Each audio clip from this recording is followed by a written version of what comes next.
Então, boa tarde a todos.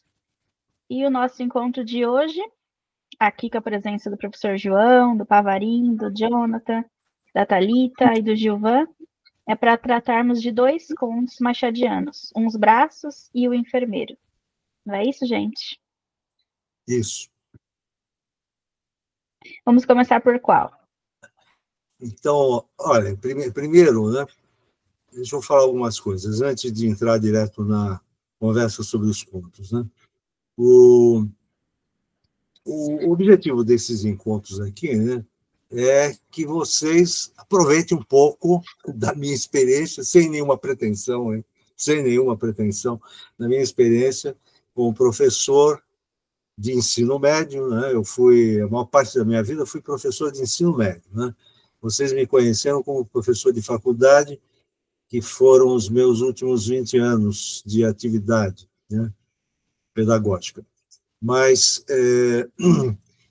e essa conversa inicial, né, do primeiro encontro, né, o encontro de um mês atrás e este aqui, para a gente analisar, conversar sobre, eu diria assim, compreensão, análise e interpretação, né, como três dimensões que se complementam, né, de um texto literário, né? Neste caso, o Machado de Assis. Né? O Machado de Assis é o maior escritor brasileiro. Existe uma polêmica, né? Seria o Guimarães Rosa maior do que o Machado de Assis? Essa polêmica é uma polêmica que serve para a gente debater, mas que ninguém acredite que um seja maior que o outro. Os dois são grandes, né? E tem um detalhezinho que eu acho interessante lembrar, né? É que o Machado morreu em 1908 e o Guimarães nasceu em 1909. Né? É como se o Machado tivesse passado o bastão para o Guimarães. Ó, conduz aqui o bastão da grande literatura brasileira. A literatura brasileira não é constituída só pelos dois, né? Tem muitos outros grandes escritores. Mas trabalhar na escola com os contos do Machado, né, é uma atividade de ensino da leitura e da literatura fundamental, né, para quem leciona português no ensino médio, mesmo antes, né, mesmo nos oitavo, nono ano do ensino fundamental, já cabe. Né? Agora, ele não é um escritor fácil, né? Ele é um escritor que precisa ser lido com muita atenção. Né? Então, o objetivo da nossa conversa aqui é aprofundar a compreensão dos textos do Machado. Então, hoje, a gente vai falar desses dois contos, né? Uns Braços e O Enfermeiro. Eu proponho que a gente comece com Os Braços, né? Aí, vamos fazer um controle até... A gente pode ficar 2 horas, né? Até as 18, até as 20. Até as 19 a gente fala de Uns Braços, das 19 às 20 fala do Enfermeiro. E aí a gente já pode ir conversando também sobre os próximos encontros. Né? Eu acho que a gente poderia retomar no final de janeiro, se vocês puderem, estiverem dispostos, né, para fazer. E aí a gente pode discutir hoje, né, o que ler durante esse tempo, né, para a gente conversar sobre esse texto no final de janeiro. Mas, a propósito dos dois contos, né, o Machado ele escreveu em torno de 200 contos. E agora tem um momento na história da vida do Machado que é a década de 80, quer dizer, 1880, 1890, que ele está no auge da criatividade. Né? Em 1880, ele publica o Memórias Póstumas de Brás Cubas, né? Que é talvez a obra-prima dele. Né? Em 1890, o Quincas Borba, que é um dos 3 grandes romances do Machado. O terceiro é o Dom Casmurro, 10 anos depois, 1899, publicado em jornal, e 1900 em livro. 1900 em livro. Né? E, em 1882, ele publicou um livro de contos que muitos consideram como o melhor livro de contos dele, que é Papéis Avulsos, né? Onde estão esses contos que a gente vai discutir hoje. E durante esses anos, ele publicava os contos num jornal, o primeiro jornal importante da imprensa brasileira, que foi a Gazeta de Notícias do Rio de Janeiro, que era um jornal liberal, era um jornal que tinha distribuição, né, em banca, tinha assinaturas, tinha distribuição, tinha os vendedores de rua, os meninos, é um jornal muito importante. Ele publicou esses contos na Gazeta de Notícias. Os contos anteriores, que são os contos românticos, eram publicados numa revista chamada Jornal das Famílias. Jornal das Famílias. Então, ali ele não poderia trabalhar com temas mais difíceis, né? E quando eu falo de temas mais difíceis, né, eu estou falando do adultério, da prostituição, que são temas ligados à vida sexual, ou do egoísmo, da ganância, da avareza, que é um tema que vai aparecer no conto O Enfermeiro, né? Mas, então, vamos começar com os braços. Esse conto, né, Os Braços, ele é um conto narrado em terceira pessoa, né? Eu quero que vocês façam intervenções sempre que vocês acharem necessário, viu? Ou para fazer pergunta, ou para fazer um comentário sobre o conto, né? Então, fazendo um resumo rápido, né, do enredo, Os Braços é uma história que tem 3 personagens, né? Tem o Inácio, Dona Severina e o Borges, né? A gente pode dizer que tem o pai, tudo bem, mas é que aparece mencionado, né? Personagens que atuam ali na história, né? São esses 3 personagens. A narração é uma narração em terceira pessoa, narrador onisciente. E ele mostra o que os personagens fazem e o que 2 personagens pensam, que são o Inácio e a Dona Severina. E a história é simples, né? O Inácio está morando provisoriamente na casa desse casal constituído pelo Borges, pelo solicitador Borges, que é uma espécie assim de advogado de porta de delegacia, né? Porque ele não é de fato um advogado, né? Mas é um indivíduo que cuida de demandas judiciais, né? Ele trabalha junto aos cartórios, trabalha com advogados, ele é chamado de solicitador aqui, né? É a atividade que ele executa, né? O solicitador Borges, que vive maritalmente com Dona Severina, o que pressupõe que não sejam casados, né? Vivem maritalmente, que, aliás, é um detalhe muito importante, né, de se destacar, porque a gente sabe que, na realidade brasileira atual, isso é um dado do último censo do IBGE, metade das famílias, né, são chefiadas por mulheres. Você sabia disso, Thalita? Metade das famílias são chefiadas por mulheres. E a maioria dos casais não é casado legalmente, né? Se juntam e vivem, né? Maritalmente, né? Mas aparece esse dado, né, no conto do Machado, que é um dado importante, porque a gente não pode esquecer que nessa segunda metade do século XIX, né, os valores morais, né, eles eram muito conservadores, né? Então, as histórias, digamos assim, oficiais, sempre falavam no casamento das pessoas mais ricas, né? Brancos ricos, né? Vamos lembrar que os negros eram escravos, né? Era o tempo da escravidão. Havia alguns negros que eram alforriados, né? Mas a maioria esmagadora era de trabalho escravo, né? E os brancos eram casados legalmente, mas eram as pessoas muito ricas, né? Existia aí uma faixa intermediária, né, em termos de classe social, em que se situam esses personagens, né? O solicitador Borges, Dona Severina e o Inácio. Bom, então eles moram no bairro da Lapa, que é um bairro do centro do Rio de Janeiro, e o Inácio, está dito lá no texto, vem da Cidade Nova, que é um bairro que fica mais próximo do litoral, né? O, o, e o Inácio está como uma espécie de estagiário.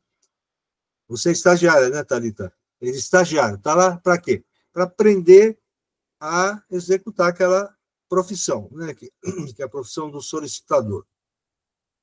E está dito no texto que o pai do Inácio, né, queria que ele aprendesse essa profissão porque ele achava que essa profissão permitia que eles, que eram pobres, né, tivessem um contato com pessoas mais ricas. Normalmente quem estava demandando era sempre alguém que tinha dinheiro, né, como até hoje, aliás, e que isso permitiria a ascensão social do filho, né?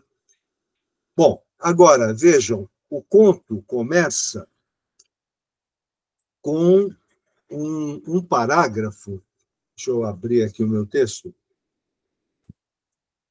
um parágrafo de 3 linhas, que diz assim: Inácio estremeceu ouvindo os gritos do solicitador, recebeu o prato que esse lhe apresentava e tratou de comer debaixo de uma trovoada de nomes. Malandro, cabeça de vento, estúpido, maluco.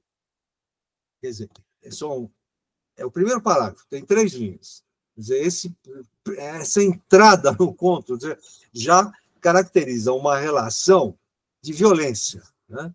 O solicitador trata de maneira muito mal educada o jovem, o Inácio, que a gente sabe que, mais adiante, que tem 15 anos, né?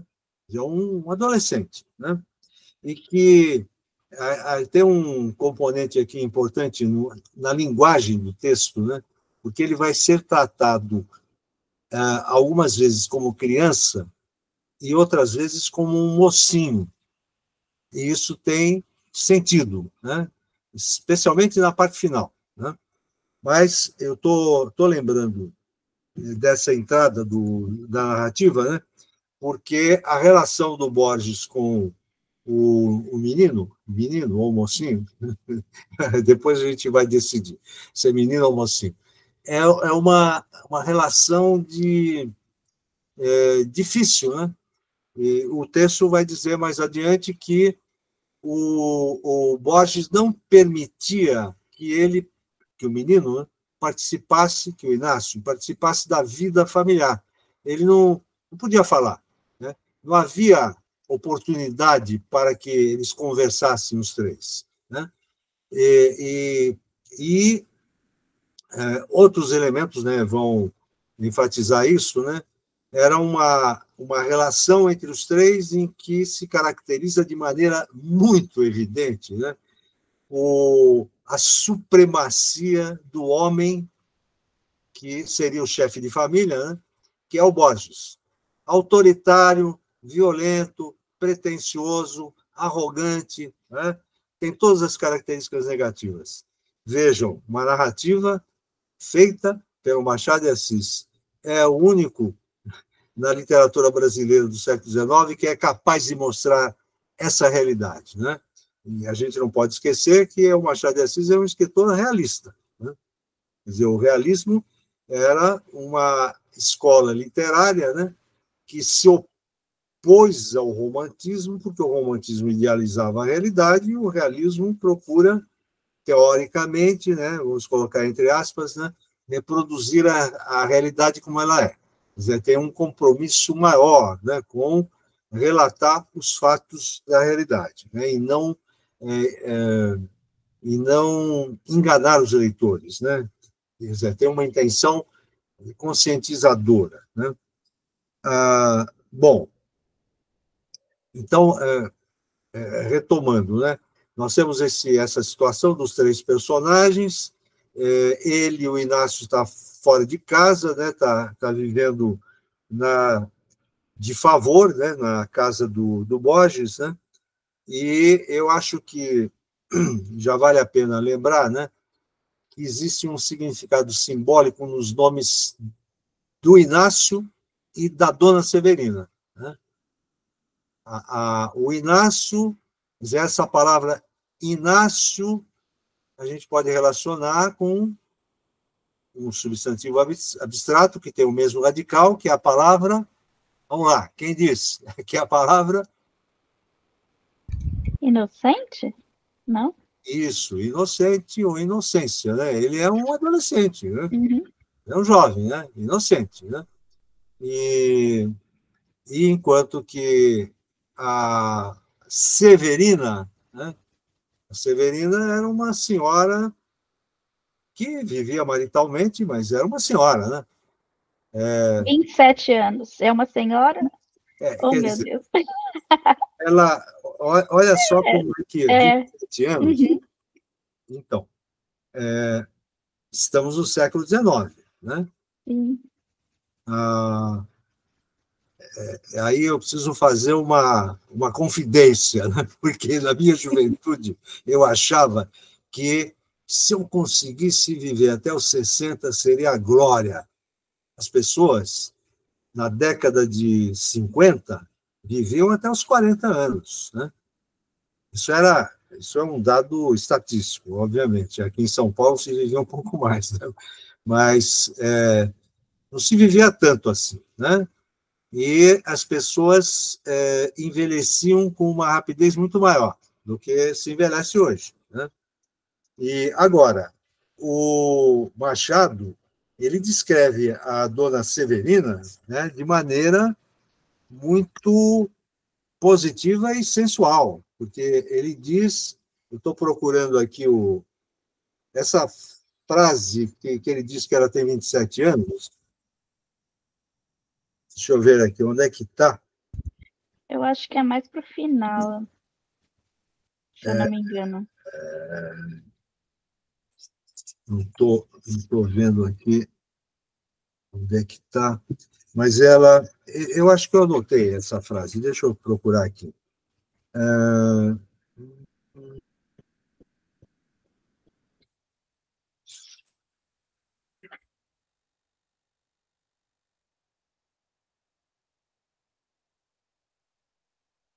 Não anotei, não. Bom, mas ela disse que... aqui, eu anotei, sim. Ele disse que a Dona Severina, que traz os braços nus, né, tem 27 anos, floridos. Floridos. Quer dizer, a gente, claro, associa logo com flor, né, e com a beleza, né? Bom, mas nós temos três personagens, mas nós temos, na verdade, um conflito. Nós temos um conflito, vamos lembrar, toda a história, toda a narrativa tem um conflito, né?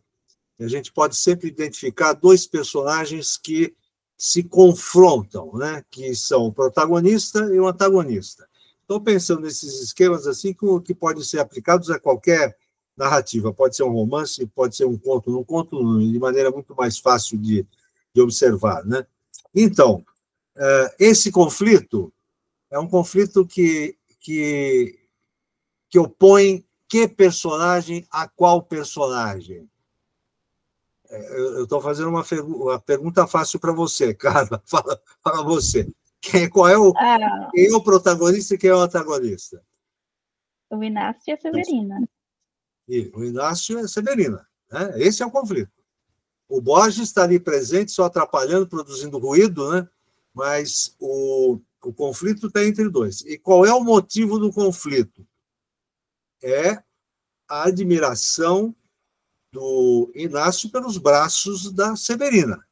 Agora, a Severina já está tendo um comportamento muito reprovável, né, no contexto moral da época. Como assim? Ela usa uma blusa que não tem mangas compridas e mostra os braços. Vocês imaginem, então, as pernas, né? As pernas cobertas até o calcanhar, né? E os braços também. Não sairia à rua jamais de braços descobertos, né? Então, basta olhar as figuras, né? As imagens, sobretudo desenhos, né? do século XIX. Quer dizer, o moralismo era muito forte, né? Tudo aquilo que tivesse um caráter sensual, né, era censurável, né? Então, o menino fica fascinado, né? Pô, todo dia ele almoçava, ele tinha 3 refeições diárias, né? As 3 refeições que permitiam que ele observasse os braços da dona Severina. E tem um determinado momento em que a dona Severina percebe que o menino está olhando os braços dela, né? E aí, o que acontece? Ela se sente lisonjeada, né? Ela está sendo admirada, né? Por um jovem, né?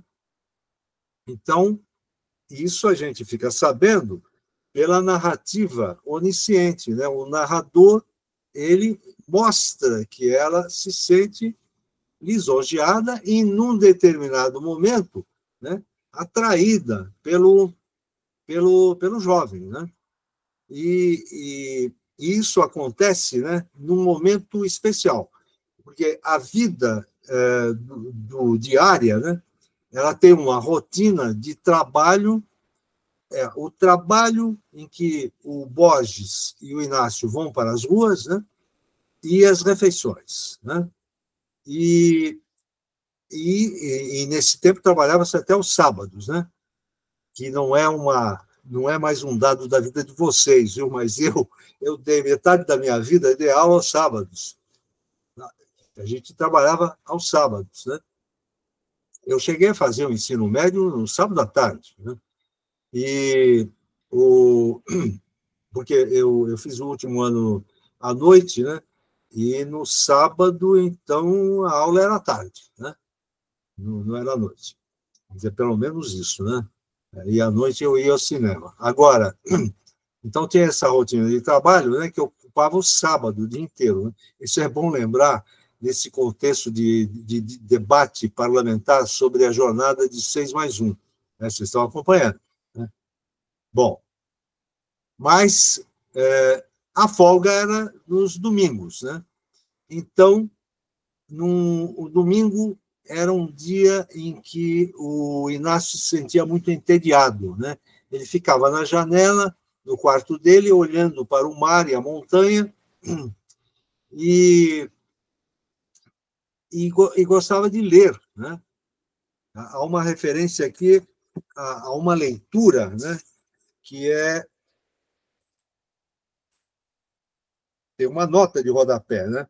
Que é a Princesa Magalona, referência, quer dizer, pelo menos aqui no meu, eu li aqui, eu reli nessa edição aqui. Não sei se vocês conhecem. Uma edição muito boa da Companhia das Letras, né? Então, essa leitura se chama Princesa Magalona, referência à história da Princesa Magalona, filha de El Rei de Nápoles e do nobre e valoroso Pierre, Pedro de Provença, e dos muitos trabalhos e adversidades que passaram. Livro de origem medieval, muito popular no Brasil, dado até os dias de hoje. Isso é uma nota do John Gladson.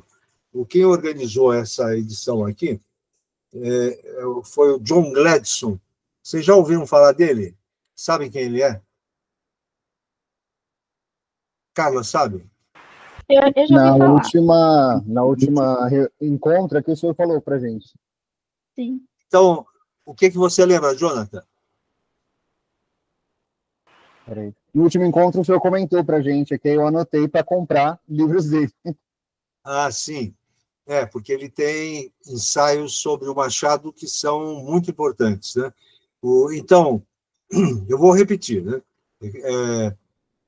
O John Gladson é um inglês, né, que se encantou com Machado de Assis e que veio fazer doutorado aqui no Brasil sob a orientação do Roberto Schwartz. Roberto Schwartz, talvez o maior intérprete do Machado, né? Escreveu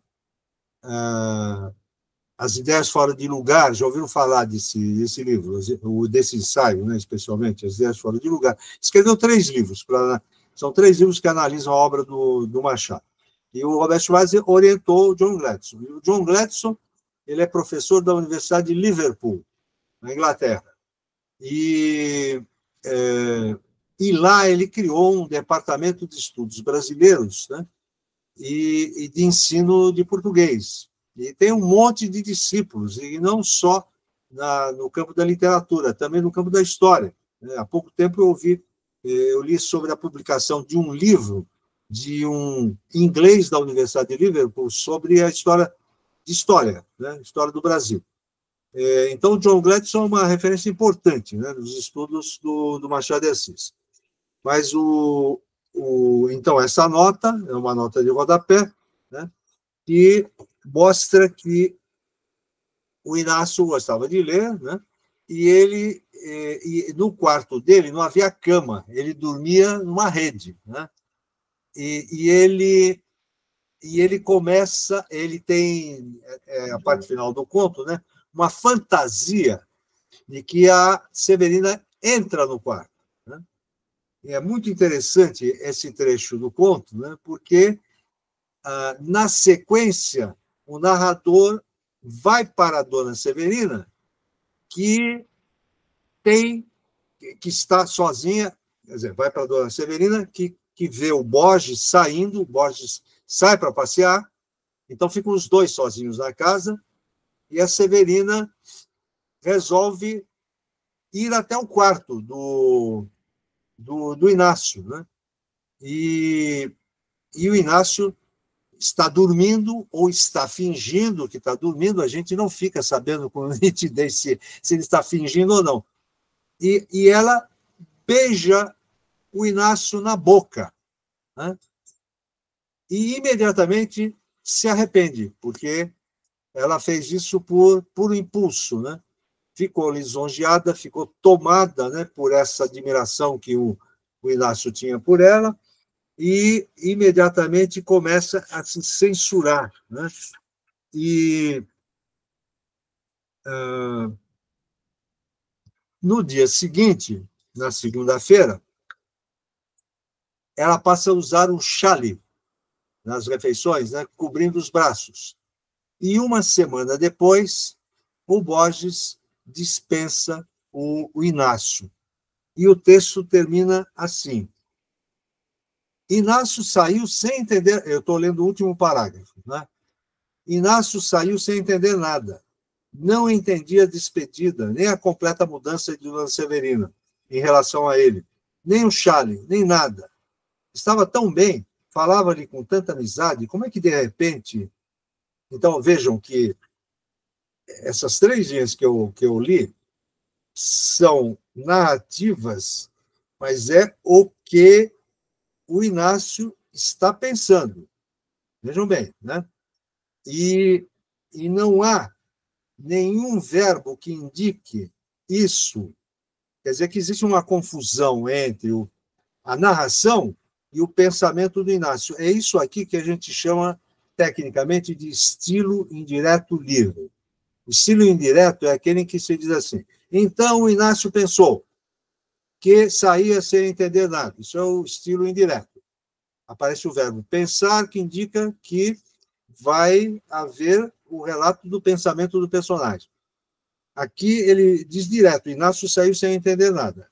Quer dizer, há um ato, né, que é o ato de sair, e há uma referência sobre o que ele pensa, sem entender nada. Não entendia a despedida, nem a completa mudança de Dona Severina em relação a ele, nem o chale, nem nada.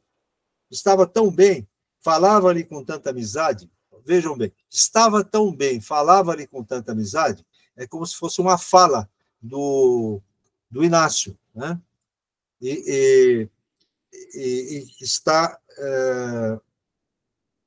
dito como na primeira pessoa, né? Só que é uma primeira pessoa que se confunde com a terceira, né?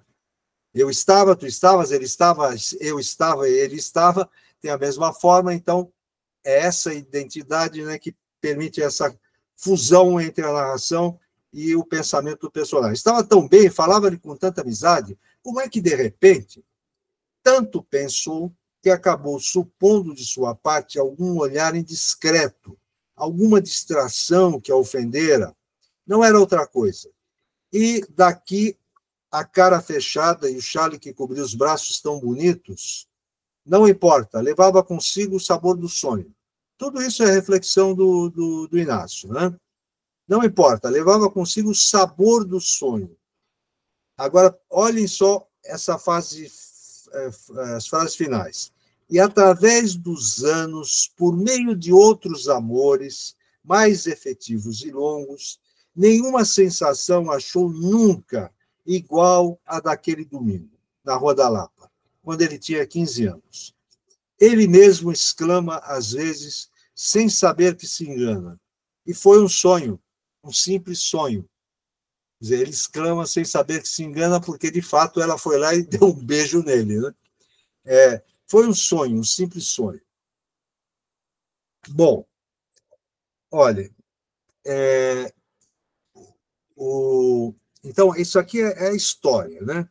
O que existe de excepcional nessa história? É o tema, é o fato dele relacionar digamos assim, uma admiração que tem conotação sensual, né? Que é a observação da beleza dos braços da dona Severina pelo jovem, né? E existe uma insinuação aqui de adultério, né? Não ocorre um adultério, mas digamos assim que a dona Severina, ela foi seduzida pelo olhar do Inácio. De certa maneira, né? Ela se comprometeu com essa admiração, né? Isso tudo está insinuado, né? Não está explicitado, né, o que eu estou dizendo agora. E aí eu queria fazer um paralelo com outro conto, que eu não sei se vocês leram ou não, mas se não tiverem lido, eu já vou sugerir que a gente analise no próximo encontro. É um dos contos mais famosos, mais lidos do Machado. A Missa do Galo? Exatamente, cara, que você lembrou na hora, né? Missa do Galo, né? Você já leu, né, Missa do Galo? Sim. Quando ele estava lendo, eu pensei justamente na Missa do Galo mesmo. Bom, eu acredito que o senhor passou para a gente ler na faculdade. Foi. Acredito não, tenho certeza. Eu sempre mandava ler Missa do Galo, que eu acho obra-prima. Você lembra? Você leu, né, Jonathan? Sim, eu lembro da sua leitura, inclusive, na sala de aula. Tá bom. Thalita, você chegou a ler Missa do Galo ou não? Não cheguei a ler. Então, eu te recomendo que você leia. Um conto curtíssimo, né? Um conto que tem 4 ou 5 páginas, né? Gilvan, conhece a Missa do Galo, Gilvan? Gilvan não está nos ouvindo. Bom, mas estava comigo... Oi, professor. Diga. Oi, professor, tudo bem? Eu conheço, sim. Faz bastante tempo que eu li, mas eu conheço. Tá. Então, olha, a Carla lembrou, então eu vou pedir, Carla, fala o que existe de semelhante entre os dois contos. Que é a sua percepção, claro.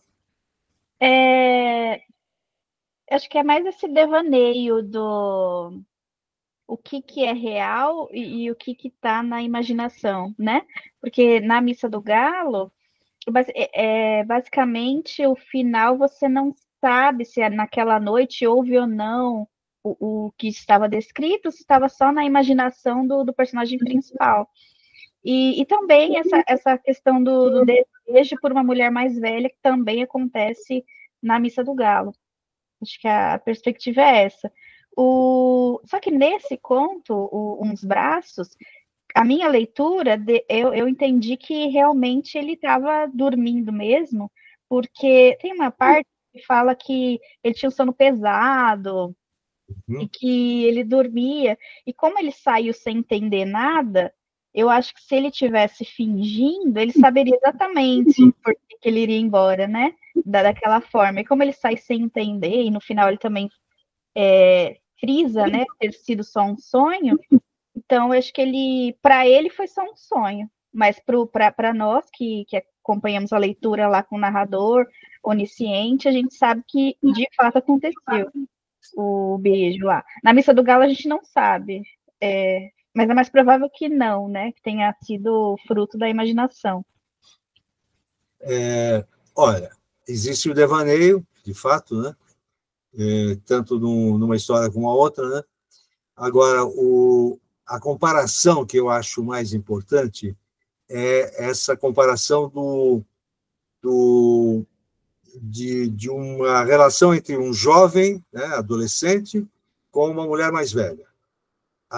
É essa situação. Agora, nos dois casos, esse jovem está morando na casa do casal mais velho, de favor. Né? Na Missa do Galo, é um rapaz que vem do interior, né, para estudar no Rio de Janeiro, mas isso está relacionado com um dado social importante, né? Que é a natureza da relação conjugal. Na Missa do Galo, o marido saía toda quarta-feira à noite para ir ao teatro, e as escravas sabiam que ele não ia ao teatro, né? Ele ia se encontrar com a amante. Então, a esposa, né, ela tinha que aceitar, né, essa situação, porque os homens traíam as mulheres e tratavam mal as esposas. Né?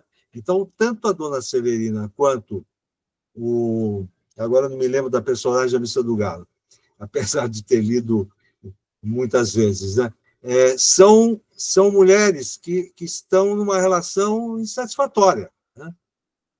E a situação narrada, né? A história narrada na Missa do Galo é uma história que está cheia de ambiguidades, né? Porque na narração dá a impressão de que ela, a mulher, está seduzindo o menino. Né? Chega a sentar do lado dele. Né? Ela está de camisola, né? À noite. Então, tudo isso, né, cria um clima de sensualidade muito grande. Agora, essa situação, né, esse contexto da vida familiar, é um contexto que está sendo visto de maneira crítica pelo Machado de Assis. Né? E ele usa muito do recurso da ironia quando ele narra as histórias. Né?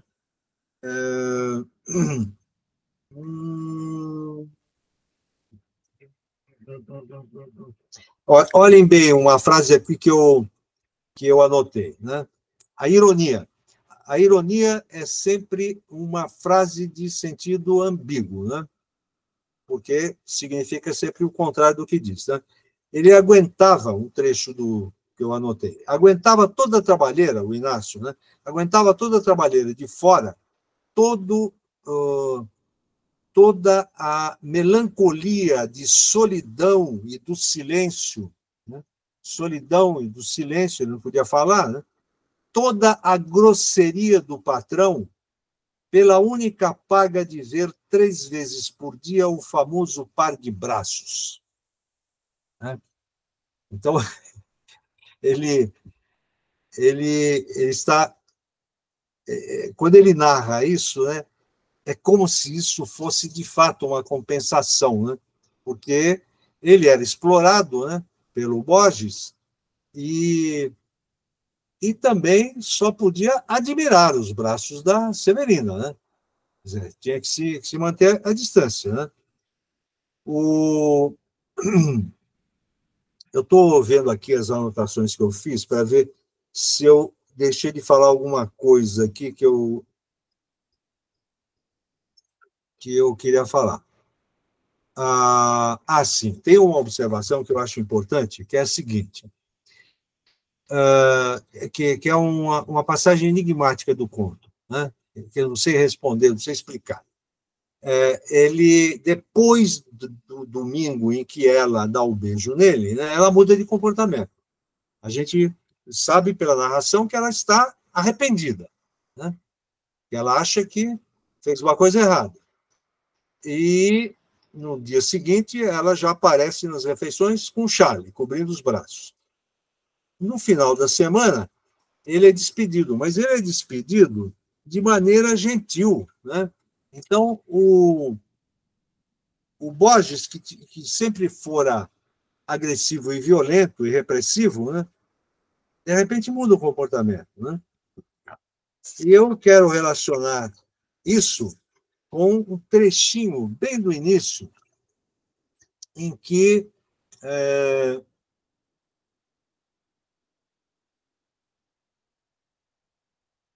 assim, bem na primeira página do texto, tem o primeiro, o segundo, o terceiro, quarto parágrafo, né? O texto começa com o Inácio repreendendo, né? O Inácio não, o Borges repreendendo o Inácio, né? Onde anda, que nunca ouve que lhe digo, né? E por aí vai. Ele termina assim com essa frase: deixa amanhã de acordá-lo a pau de vassoura, né? Assim que termina o terceiro parágrafo. Aí o quarto parágrafo só tem 2 linhas, diz assim: Dona Severina tocou-lhe no pé como pedindo que acabasse. Borges espeitorou ainda alguns impropérios e ficou em paz com Deus e os homens, que é outra ironia, né? Ficou em paz com Deus e os homens. Esse detalhe do tocou-lhe no pé, como pedindo que acabasse, eu estou relacionando com a mudança de comportamento do Borges no final. É como se ela tivesse um certo controle sobre ele, né? Porque ela toca no pé dele para dizer: para de ficar brigando com o menino, né? E lá no final, eu estou supondo, né, que ele é mandado embora porque ela pediu ao Borges para mandar ele embora. Só é a única relação lógica que se pode estabelecer aí entre o beijo e o fato dele ter sido despedido, né? Ela ficou com medo do que poderia acontecer se o menino continuasse na casa deles, né? Bom,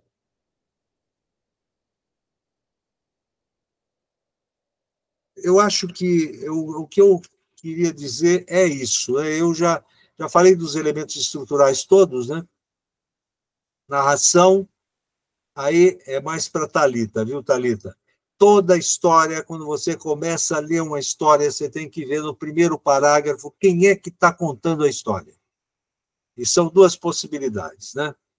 Ou é uma narração de terceira pessoa, que é um narrador que está fora da história, e que normalmente é onisciente, quer dizer, ele sabe tudo, ou é uma narração em primeira pessoa.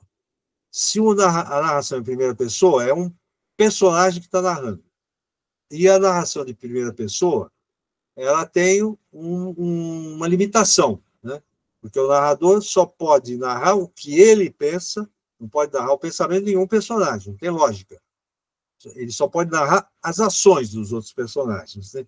Então, a história ou o mundo é visto na narração de primeira pessoa de uma perspectiva individual de um personagem que normalmente é o protagonista. A maioria das vezes é o protagonista, mas às vezes pode ser um personagem secundário, né? E da narração em terceira pessoa, né, é o narrador que está fora da história, né? O narrador de primeira está dentro, o narrador de terceira está fora. Aqui a gente teve um narrador em terceira pessoa, né, que narra o pensamento tanto do Inácio quanto da Severina. O segundo conto que a gente vai comentar aqui é um conto que tem narração em primeira pessoa, né? Mas eu estou falando há muito tempo, apesar de eu ter trazido aqui uma jarra de água, eu esqueci de trazer um copo. Eu vou, um instante só, deixa eu fazer uma interrupção, eu vou pegar um copo, já vem. Tudo bem. Não tem copo.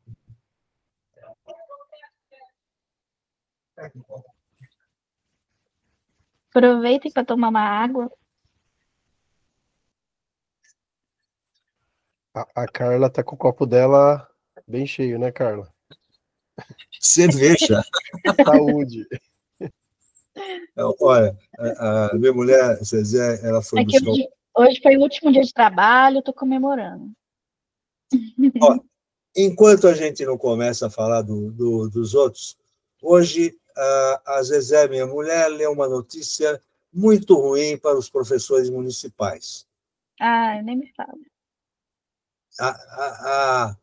Uma mudança, uma alteração no estatuto do professor do ensino público municipal, em que ele passa a interferir na vida pessoal do professor, né? Porque ele passa a ter a prerrogativa de determinar onde que você vai dar aula.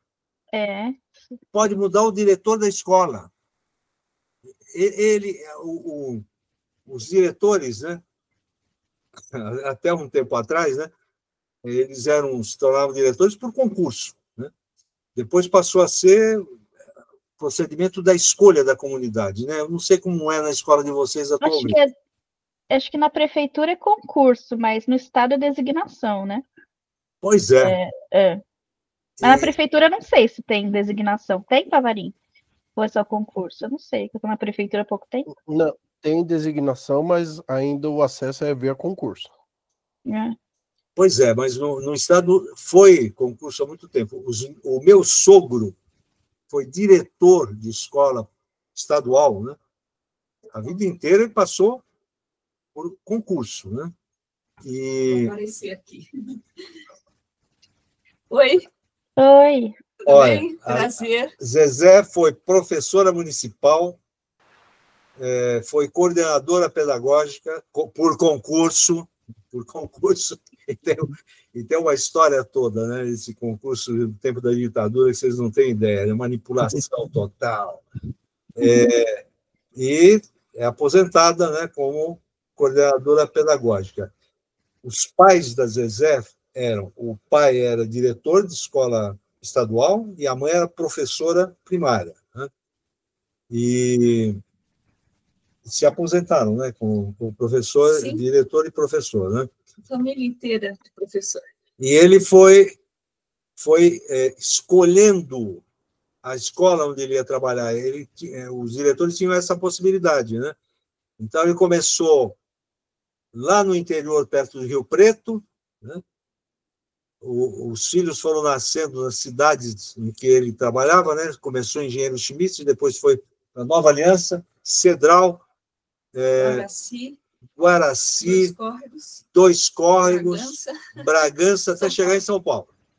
Até chegar em São Paulo para os filhos estudarem na universidade, né? Então, Zezé estudou na filosofia, a irmã da Zezé também, e o irmão fez medicina. Comecei psicologia, depois pedagogia. Então, essa é a história de pessoas trabalhadoras na área da educação, como somos todos nós aqui. Minha né? solidariedade toda a vocês que estão na Obrigada. E lutando aí com um governo desgraçado, né? De ruim. Nunca teve um governo tão ruim. Mas a luta continua, nós vamos ganhar. Não quero Obrigada. atrapalhar. Tchau, gente. Bom, vamos começar a falar do enfermeiro, só que eu vou propor o seguinte. No primeiro conto, eu fiquei falando sozinho aqui. Eu queria fazer um comentário sobre vocês, tá? sobre ainda uns braços, tudo bem? Fala, claro. Então, com a minha leitura, eu percebi um conto que revela, né, o interior da mente humana de um jeito muito afastado do que prega a moral. né? Porque eu acho que mostra realmente esse abismo, né? Do que é pregado para com o que é desejado pela mente humana. Eu acho que o Inácio, ele só deseja ali e admira os braços da Severina porque ele está ali numa rotina muito árdua, né? Muito ruim, e eu acho que a mente dele acaba usando isso como válvula de escape, porque é como se fosse um prêmio, né? Que ele utiliza para aguentar toda aquela tortura de trabalho e de maus tratos ali da família. Então, acho que a mente dele precisava de algo para fazer com que ele aguentasse mesmo, e eu acho que esses braços dela foi esse alívio.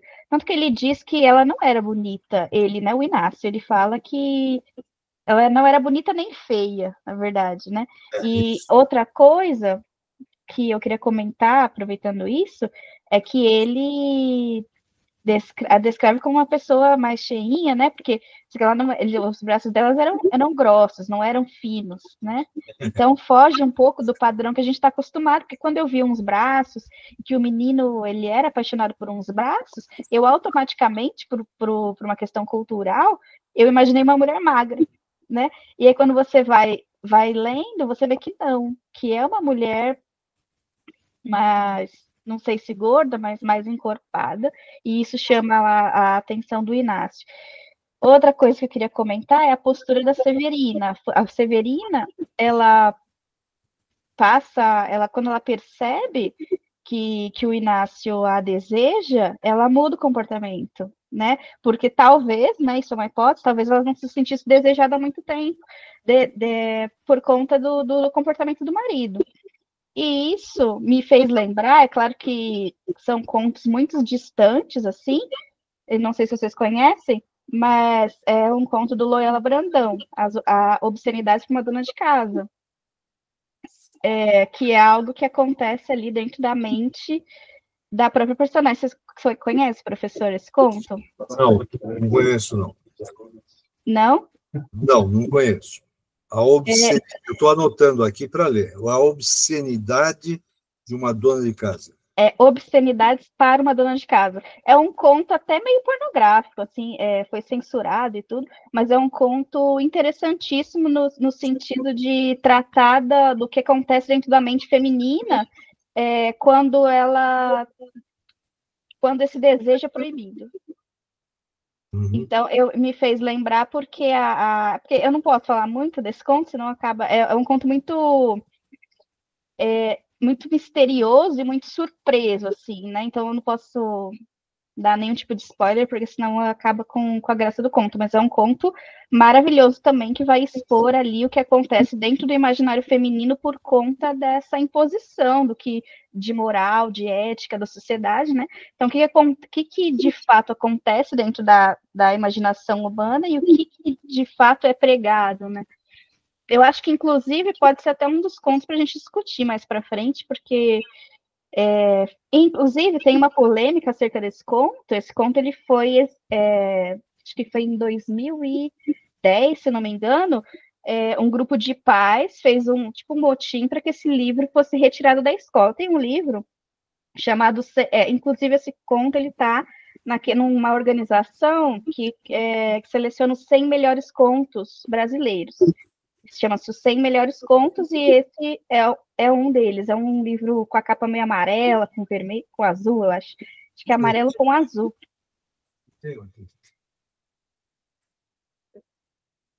Eu pus na parte de trás, mas é uma seleção parecida com essa coleção. É esse aí mesmo, esse aí mesmo. Só que esse aqui são as crônicas. Ah, tá. Então, o dos contos, e aí tem o dos contos, né? E aí alguns pais exigiram, né? Alguns pais que defendem a moral e a família. Olha lá, ó. Você já leu, Jonathan, Obscenidades para uma dona de casa? Leu? Está aqui, então, esse conto? Acho que sim. Tá, eu vou ler. Eu só quero apresentar aí um adendo. É que em 2021, eu e a Carla lemos esse conto no ensino médio para os alunos. E a gente teve muito medo. Aham. Fomos processados porque a gente fez uma leitura coletiva. Com alunos evangélicos. É um conto que choca, né? Mas é a Ele é um intenção do conto mesmo. um conto com palavras obscenas, assim. E a gente fez essa leitura e ficou esperando os processos, mas deu tudo certo. Essa edição aqui é de 2001, por isso que ainda está aqui. Mas lá na escola que eu trabalho ainda tem. Isso foi um grupo de pais que se depararam com esse conto e acharam que não é um conto para ser lido na sala de aula, né, por conta do palavreado e etc. Mas o foco do conto não são nem as obscenidades, né? É que as pessoas não entendem, né? Mas é tratar da mente feminina atrelada à pregação de moral, né? Esse que é o conto. E me fez lembrar a Severina, porque a Severina ela passa, acredito, pelo mesmo processo da personagem principal do conto, que eu não sei se é Ana, não me lembro o nome da personagem, mas ela começa a conjecturar um monte de coisas pelo fato de que os desejos dela não podem ser concretizados porque ela é uma dona de casa. E eu acredito que com a Severina acontece a mesma coisa. Então, tudo que ela deseja não pode ser concretizado, né? Porque essa censura no caso tá da na Severina, cabeça exato. Cabeça dela. É uma criança de 15 anos, mas o que faz com que essa senhora de 27 anos se interesse, vamos lá, sexualmente por uma criança de 15? Acredito que nesse caso foi o fato de ter se sentido desejada, coisa que não acontecia há muito tempo entre ela e o marido. A Thalita está querendo falar. Thalita? Pode falar, Thalita. Na verdade, eu não vou falar mais, porque a Carla já falou tudo que eu pensei, assim, que eu entendi desse conto, né? Que nem Pode ela falar, falou. Thalita. Não, mas você já falou tudo. É um conto cheio de devaneios e também, na minha cabeça, que eu entendi, é um conto cheio de conflitos de sentimentos por parte da dona Severina, né? Que no conto não fica claro como que é a relação dela com o Borges, que não narra, né? Não era esse o foco do conto, mas ela fica meio perturbada quando ela descobre que o Inácio começa a admirá-la e ela acha ruim. E ela, onde já se viu uma criança ser essa por como ela onde acha ruim, ela e se depois obriga a achar ruim, mas na verdade ela gosta. Ela gosta, então, e depois, por isso que é um conflito, porque depois ela passa a admirar a admiração dele e fala, não, peraí, né? Ele tá interessado em mim, acho que, eu não sei, não fica claro como que é a relação dela com o Borges, mas ela começa a admirar o que o Inácio vê nela e ela pensa em contar para o Borges antes e depois ela desiste e começa a tratar o Inácio bem. Em alguns momentos ela fala, ele pode ser até o meu filho. E depois que ela pensa tudo isso, começa a tratar ele bem, né? E depois, logo em seguida, ela se vê, na minha cabeça, ela se viu apaixonada por ele, porque na parte que ela vai lá e dá um beijo nele, eu até conversei com o Rodrigo e ele falou, não, mas era um sonho dela também, só que na minha cabeça não era um sonho dela, na minha cabeça ela não estava sonhando, quem estava sonhando, achando que estava sonhando era o Inácio, ela não estava sonhando não, acho que aquilo ali aconteceu.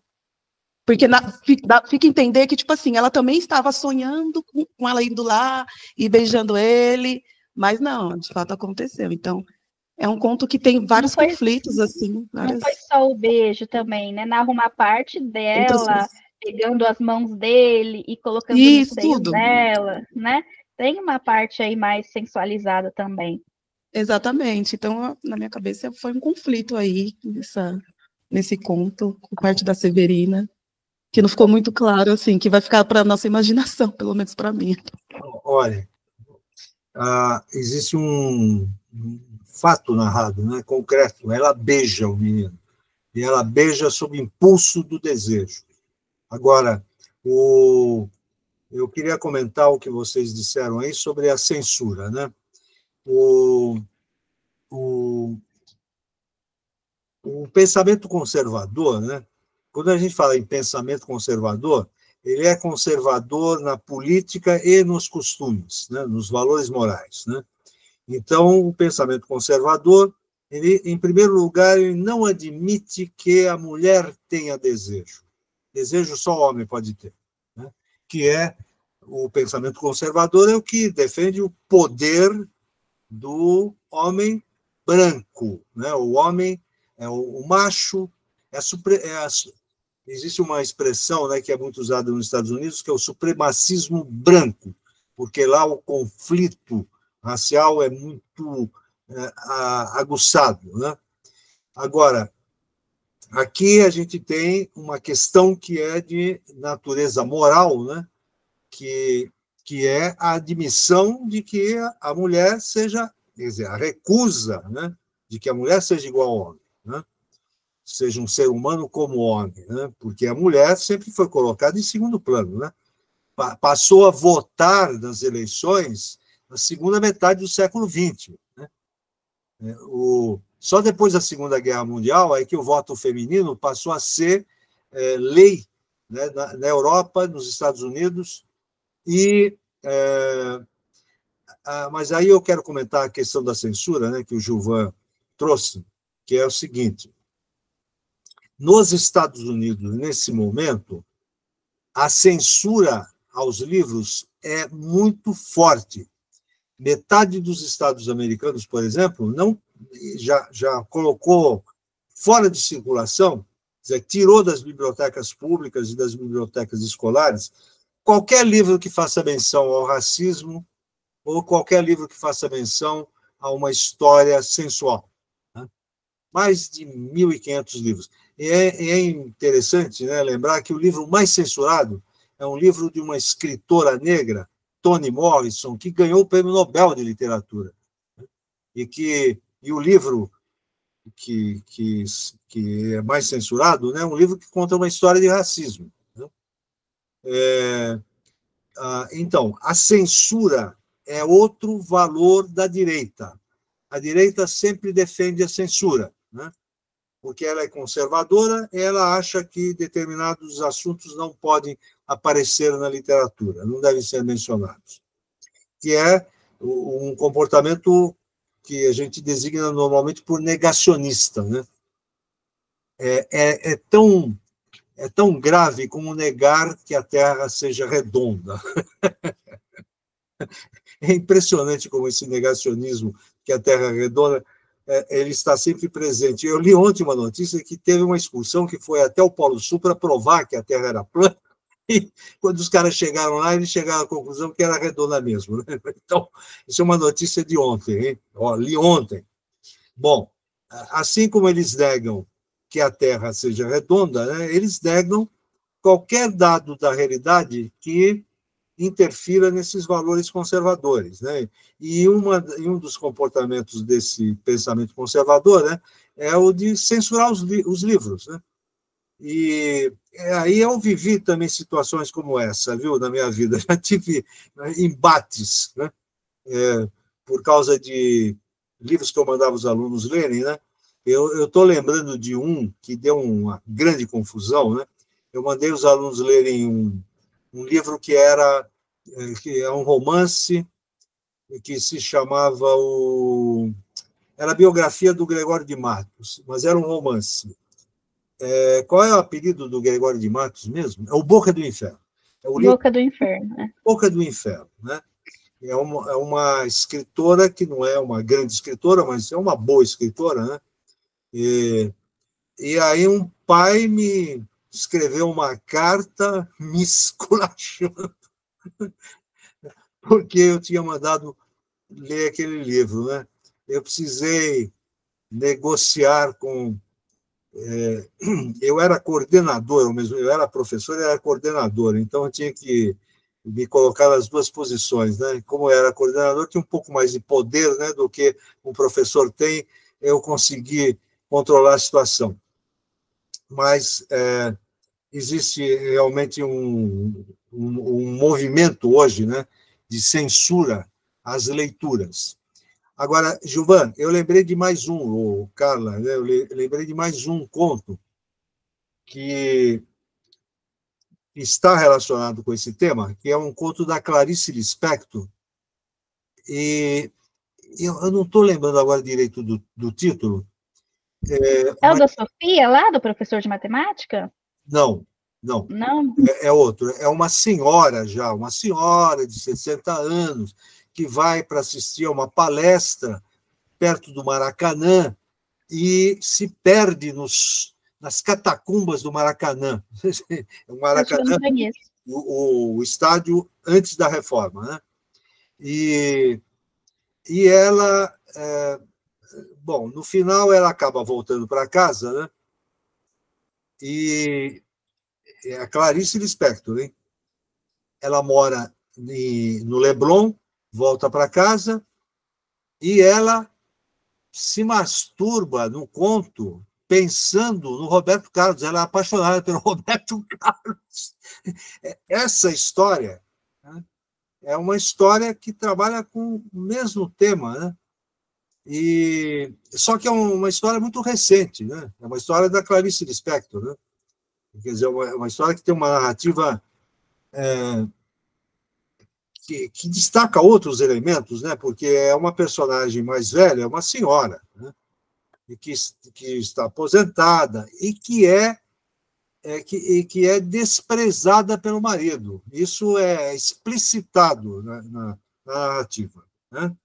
Então, é um tema que aparece na literatura, né, com uma certa frequência ao longo do século XX, né?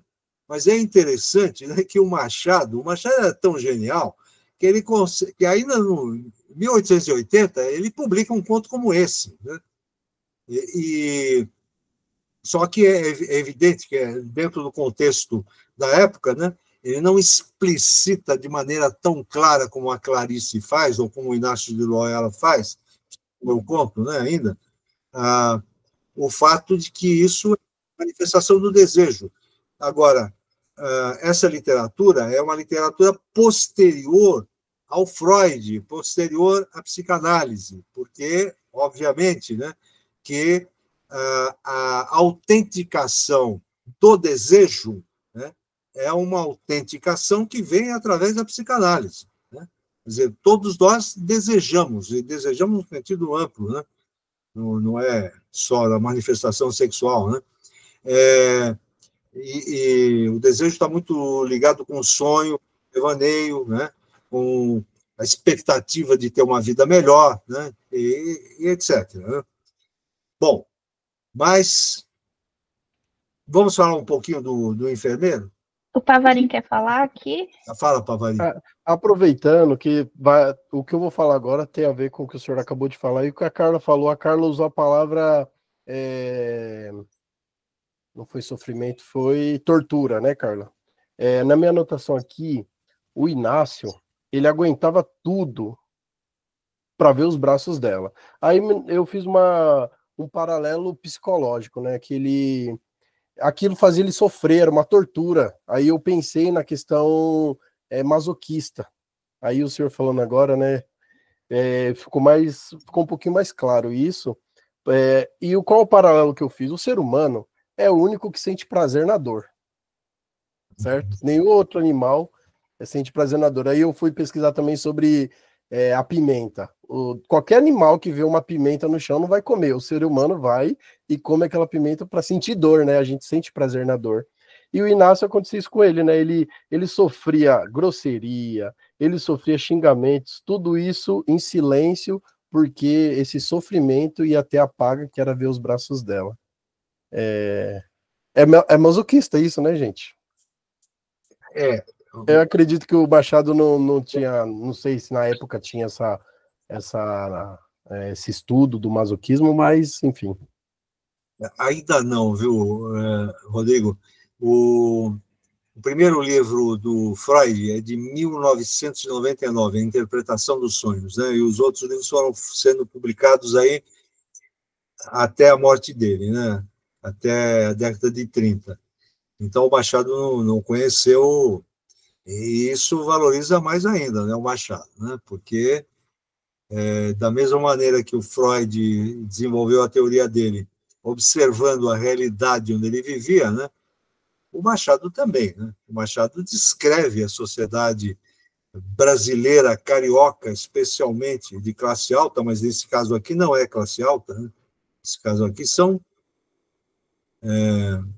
personagens que... A gente não pode falar em classe média baixa, porque não existia classe média, mas existe uma faixa intermediária ainda, né? que é essa onde estão o Borges, o Inácio e a Severina, né? São, digamos, moradores da periferia do Rio, né? Olha, para não deixar passar, Carla, isso que você falou está dito de maneira explícita, né, no texto. Eu acho que eu li a citação. A citação é essa: aguentava toda a trabalheira de fora, toda a melancolia da solidão e do silêncio, toda a grosseria do patrão, pela única paga de ver 3 vezes por dia o famoso par de braços. Ele aguentava. Então, a frase, essa é a frase literal, eu copiei a frase, né? Ela constrói essa compensação, né? A trabalheira, a solidão e o silêncio e a grosseria do patrão eram compensados pelo fato de que 3 vezes por dia ele via o famoso par de braços. Então, vocês imaginem o peso, a força que tinha esses braços nus na frente dos olhos do Inácio. Agora, vamos falar um pouco do Enfermeiro, porque o Enfermeiro também Sim. é um conto muito bom e trabalha com um tema que aparece em outras histórias do Machado, né? Bom, Thalita, você leu também o Enfermeiro? Ou não? Sumiu a Thalita. Acho que a conexão dela caiu. Bom. Caiu, mas ela leu, ela comentou comigo que leu, tá, professor? Tá. Olha, eu vou falar um pouco. Não, vamos fazer o seguinte. Ao contrário, eu lembro que a Carla sugeriu o conto, porque você já trabalhou esse conto, não foi, Carla? Já trabalhou. Eu queria, vamos fazer uma rodada aqui de falas, depois eu falo sobre o Enfermeiro.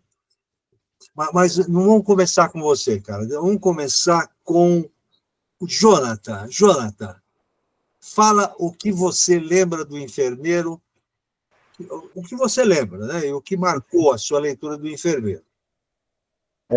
Antes de mais nada, a chuva está atrapalhando? A chuva? Não?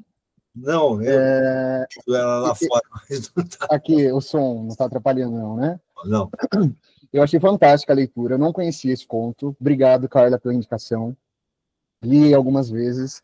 E eu achei incrível ler O Enfermeiro em seguida de Uns Braços, porque eu sei que são obras singulares, mas na minha concepção elas têm muito a ver. E aí eu tracei alguns paralelos aqui, né? Fiz algumas coisas que eu acho que fazem sentido, pelo menos para mim, né? E aí, pensando que um dos motores aí que o professor ele tinha indicado seria pensar nesses contos para trabalhar com os alunos, né, no ensino médio, eu pensei que uma das linhas seria usar esses contos a partir dos nomes, por exemplo.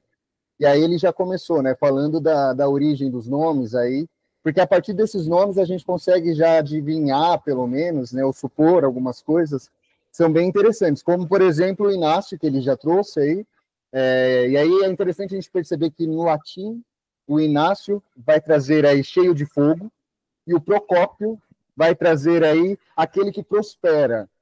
Só que é engraçado também que Procópio é uma brincadeira que o Machado faz aí, que é aquele que copia, né? Procópio, copia também.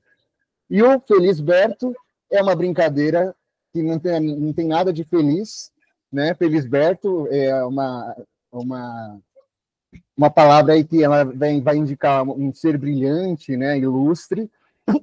E aí depois a Severina, que é justamente essa questão severa.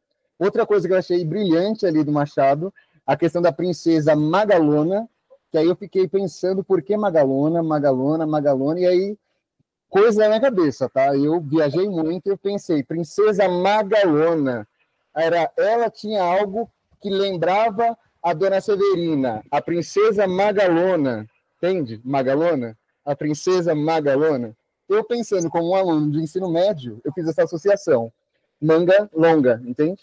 Princesa Manga Longa. Isso sou eu. Princesa Manga Longa. Enfim, aí eu achei curioso que as duas histórias elas trazem um personagem aí que cativam o leitor, né? No sentido de serem os pobrezinhos e que eles são acolhidos ali nessa residência e que sofrem. Inclusive, os dois aqui, eu destaquei algumas falas, que os dois, eles trazem em alguns momentos o desejo de fugir, mas eles não fogem, eles querem fugir, mas eles não fogem. A idade deles, né, é interessante, que um está no começo da vida e o outro já está... inclusive, o professor falou que nessa época, 42 anos já era o final, né? Embora ele tenha vivido bastante tempo. E aí eu achei curioso que esses dois contos, eles me lembraram Crime e Castigo, né? Que foi escrito em 1866. E eu achei interessante pensar como esses dois atos, tanto da morte quanto do beijo, eles geraram esses conflitos aí existenciais nesses dois, tanto na Severina quanto no Procópio, de que eles não cometeram nada de errado, sabe? De que o que eles o fizeram por conta da atitude do outro. Eu achei interessante isso, que o conto ele permite para a gente. É claro que tem várias outras linhas aí, mas a princípio foi isso. Assim. Legal. É bom a gente ouvir o outro falar, né? Porque a gente... Quer dizer, cada leitura, né, é única, absoluta. Né? Ninguém lê... Então, ouvir o outro falar sempre ilumina a nossa leitura. Né? Legal. Tudo que você falou, viu, Jonathan? Então, você falou muita coisa interessante aí, mas vamos continuar a rodada, né? Olha, eu propor o seguinte, aqui na minha tela, eu vou usar o critério da minha tela, né? O Jonathan está bem no centro, no alto. Aí vamos fazer a rodada anti-horária. Aí vem o Rodrigo, depois o Rodrigo a Thalita, depois o Gilvan e depois a Carla. Certo. Eu fiz algumas anotações aqui também. Outra coisa que eu notei na leitura do enfermeiro foi isso, era Coronel? Coronel, ele deleitava-se com a dor e a humilhação dos outros. Mais uma vez, né? Esse masoquismo de ver o outro sofrendo e se deleitar ter prazer. Aqui é sadismo, Rodrigo. Sadismo, isso. A mesma coisa eu percebi quando o Jonathan falou sobre a expectativa de vida. Esses dias a gente viu um documentário na escola e a gente viu isso, né? Que a expectativa de vida no Brasil há 40, 50 anos atrás era 45 anos. Os alunos ficou espantados. Eu falei, eu estaria no final da minha vida para os alunos com 38 anos, perto do final da minha vida. Eu adorei o enfermeiro, eu achei um conto fantástico. Eu fiz eu lembrei do poema em linha reta, quando diz lá que todo mundo é perfeito, só eu que estou errado. Por que eu fiz essa comparação? Chegou uma hora que ele ficou tentando achar desculpas para não se culpar pela morte do coronel, né? Então, tá todo mundo certo, só eu estou errado. Eu não sei se eu viajei também aqui, mas eu pensei nisso. É um conto que em poucas páginas me deixou muito espantado. E espantado também porque nesse meu momento de solteirice e de divórcio, eu tô vendo muita coisa. E tem vezes que a gente tenta arranjar desculpa por umas loucuras que a gente faz na vida. Mas é um crime, não cometi crime nenhum, tá, gente? Mas talvez, às vezes, a gente fica tentando arranjar desculpas, né? Por algumas coisas que a gente faz. Quando a gente está muito centrado em nós mesmos, né? Quando você não presta atenção no outro, né? Exato. Aí sempre o outro é que é culpado, né? Thalita, fala alguma coisa, Zé, o que você tiver para falar. Se não quiser falar, não precisa falar. Eu não tenho muito o que falar, não. Eu gostei bastante desse conto, eu rachei o bico, fiquei com dó do enfermeiro. E eu faço as minhas palavras do Rodrigo também, é uma infeliz tragédia, né? Ele se sentiu mal pelo que aconteceu, recusou, e no final das contas, tipo assim, foi um mal, como que eu posso dizer? Foi algo ruim que aconteceu, mas que no final das contas ele saiu ganhando. Ele saiu ganhando pelo fato de a herança do Carrasco, do Cabrum, porque aquele cara era pela madrugada, enfim. Ficou toda para ele, né? Para o enfermeiro. Então foi uma infeliz tragédia, não sei se eu posso dizer isso. Mas, enfim, não tem o que dizer, é o que o Rodrigo falou também. Querendo ou não, ele cometeu um crime e por algum tempo ele ficou tentando se culpar, né, se culpabilizar, né, tentando achar várias maneiras, várias formas de tentar amenizar aquilo, e no final das contas ele entendeu que realmente o que ele fez foi um ato heróico. Enfim, eu não sei se foi um ato, não um ato heróico, mas enfim, ele na verdade não foi um ato heróico, eu acho que ele, na verdade, ele não se conformou, mas ele aceitou que o que ele fez aconteceu e ficou sem remorso, vamos dizer assim. O acidente, na verdade, o acidente que aconteceu, que na minha cabeça foi um acidente, né? A briga que ele aguentou bastante, né? Os insultos e as humilhações. E no final das contas acabou que acontecendo o acidente e, enfim, tem muito o que dizer. Gilvan. Olá. Vamos lá. Eu tenho algumas anotações aqui, elas estão espaçadas, estou tentando organizar. Uhum. A primeira coisa que eu queria falar é que no conto anterior, Uns Braços, vocês falaram sobre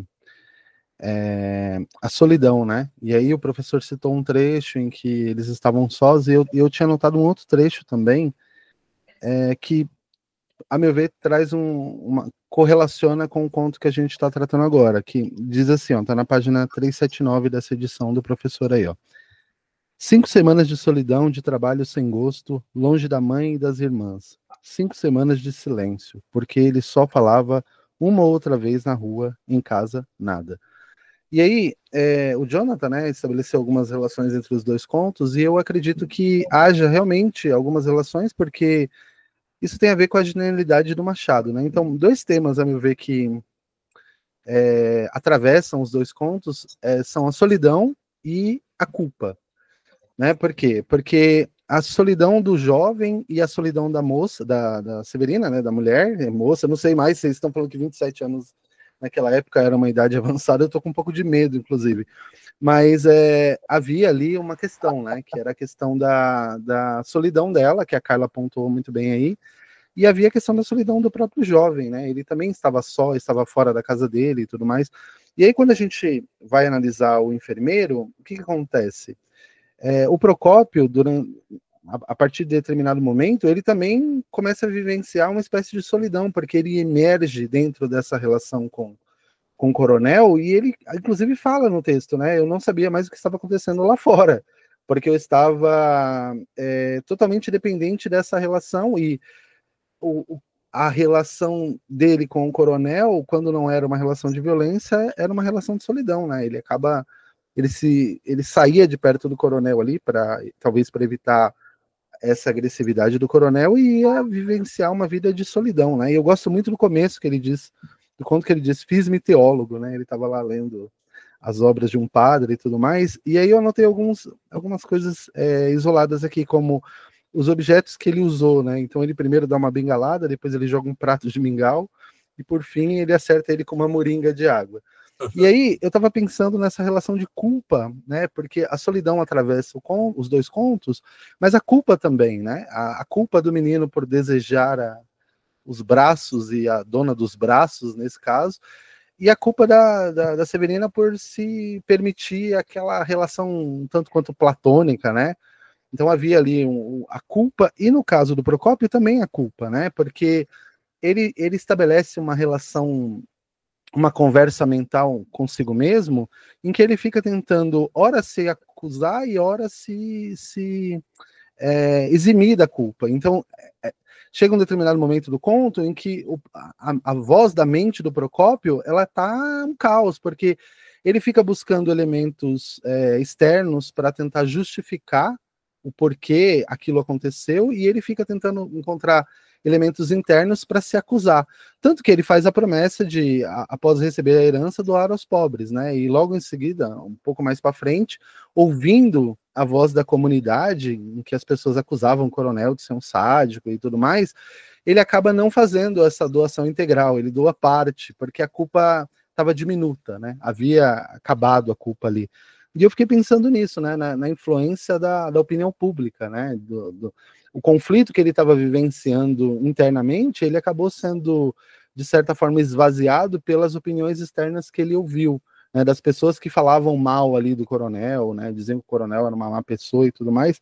E aí eu fiquei pensando na culpa, né? O que é a culpa, né? Dentro dessa relação machadiana, né? E eu não consigo dizer muito bem, só que aí eu acabei recorrendo a dois pensadores alemães aqui, se vocês me permitirem, de maneira muito sucinta. Um deles é o Kant, né? O Kant, pensador alemão importante, e o outro é o Heidegger, também pensador alemão importante, em que eles fazem ali, de maneira fragmentada, algumas observações sobre a culpa. Eu acho que tem muito a ver com a relação do Procópio com a morte ali do coronel, né? E aí o Kant diz assim, na Metafísica dos Costumes, é um recorte, tá? Ele diz assim, ó, definindo, ele tentando encontrar uma distinção entre delito e culpa, porque eu acho que é isso que tá ali no conflito interno do Procópio. Eu cometi um delito ou foi um mero acaso, né? Tanto que no texto cogita-se, o Procópio pensando, ele diz assim, talvez a morte tenha culminado com a briga ali, com o momento de briga. Talvez ele fosse morrer naquele momento e eu estou me culpando, né? E aí o Kant diz assim, ó, sobre o que é a culpa, né? Na distinção entre culpa e delito. Culpa, uma transgressão involuntária mas imputável, chama-se culpa. Aí ele vai falar sobre o delito. Uma transgressão voluntária unida à consciência de que se trata realmente de uma transgressão chama-se delito. Eu acho que tentar encontrar essa culpa ou esse delito era o grande mote do Procópio. Por quê? Porque ele já estava se sentindo culpado, né? E aí, como a Thalita falou, quando ele sabe que ele herdou a herança, essa culpa se aprofunda, né? Porque ele estava se sentindo culpado por eventualmente ter matado o coronel. E aí, de repente, o coronel lega a ele a herança. E aí, essa culpa que já estava presente, ela se aprofunda. E aí o Heidegger, né, que é mais espaçado, ele diz assim, ó, sobre culpa também, tá? E eu acho bem interessante, ele diz assim, ó, a culpa é um modo de ser, no Dasein, né, no ser aí, uma determinação essencial da existência humana como tal. Para o Heidegger, a culpa faz parte da existência humana. E aí depois, mais para frente, num trecho da introdução à filosofia, ele diz assim, ó, estar em dívida com alguém ou ser causa, autor ou responsável por alguma coisa.